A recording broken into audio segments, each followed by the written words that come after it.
வணக்கம். நான் கீசாவிலிருந்து பலா செடியுமே, லெமன் செடியும் வாங்கிட்டு வந்திருக்கேங்க. இப்போ பலா செடி வந்து ரூ. 3ன்னு வாங்கினேன். லெமன் செடி ரூ. 7. இப்போ வந்து இந்த பலா செடியை நான் எப்படி வந்து தோட்டத்தில் நடவு செய்கிறது அப்படிங்கிறத டெமோ காமிக்க போகிறேன். நான் என்னென்ன காரணத்துக்காக இந்த மாதிரி நடவு செய்யுங்கிறதையும் உங்களுக்கு எக்ஸ்பிளைன் பண்ண போகிறேன். வீடியோ முழுசாக பாருங்கள். மறக்காமல் நம்ம சேனல் சப்ஸ்கிரைப் பண்ணுங்கள். நிறைய பேர் ஷேர் பண்ணுங்கள். ஃபஸ்ட்டு பார்த்தீங்கன்னா ஒரு 2.5 அடிக்கு மேலே ஒரு குழி ஒன்று எடுத்துருக்கிறேன்.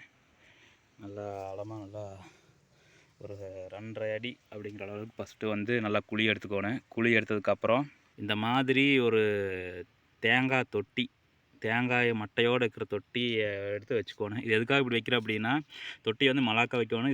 எதுக்காக இப்படி வைக்கிறோம் அப்படின்னா, இப்போ மழை பெய்யுது அப்படின்னா இந்த கடைசியில் தண்ணி வந்து கீழே போகிற தண்ணி இந்த தொட்டியில் போய் நின்றுக்கு. கீழே அந்த தொட்டியில் நின்றுச்சுன்னா நம்ம ஊற்றுற தண்ணியும் சரி இந்த தொட்டியில் போய் நின்றுக்கு. அதாவது மண் வழியாக அப்படியே ஊடுருவி போய் அந்த தொட்டியில் போய் நின்றுக்கு. அப்போ நம்ம நாள் வந்து ஈரம் இருக்குது. நம்ம அதிகமாக தண்ணி ஊற்றுற வேலை வந்து ரொம்ப குறைவாக இருக்குது. அதுக்காக வந்து ஃபஸ்ட்டு வந்து ஒரு தேங்காய் தொட்டி எடுத்து இப்படி வந்து மலக்கா வச்சுக்கோணும்.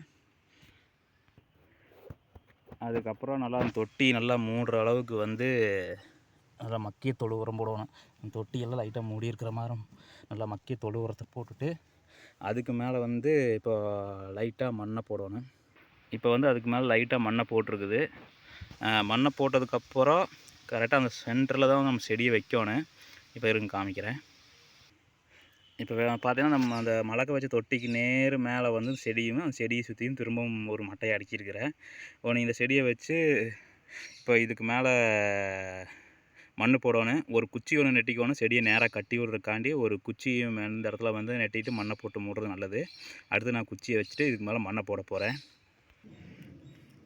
இப்போ உரம் ஒரு லேயரு, அப்புறம் மண் ஒரு லேயரு, அப்படி உரம் ஒரு லேயரு, மண் ஒரு லேயர் அப்படியே மாதிரி போட்டுட்டு வந்துருக்குது.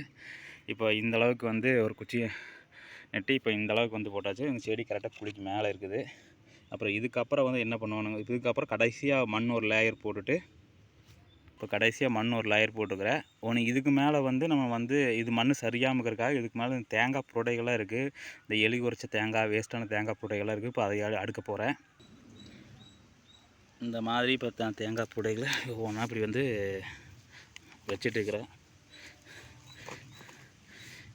இது எதுக்குன்னா, இப்போ வந்து நீங்கள் ஒரு தடவை தண்ணி ஊற்றினா கிட்டத்தட்ட 2 மாதத்துக்கு தண்ணி ஊற்ற தேவையில்ல. மழை காலத்தில் தேவையில்லை. வெய்ய காலத்தில் வந்து ஒரு 2 டைம் தண்ணி ஊற்றுனீங்கன்னா போதும். இந்த மாதிரி போட்டிங்கன்னா இந்த சுற்றி வந்து ஈரம் அவ்வளோ சீக்கிரம் காயவே காயாது. மனுஷன் ஒரு தடவை தண்ணி ஊற்றிட்டிங்கனாவே கிட்டத்தட்ட இந்த மரம் பெருசாக வரைக்கும் காயாது.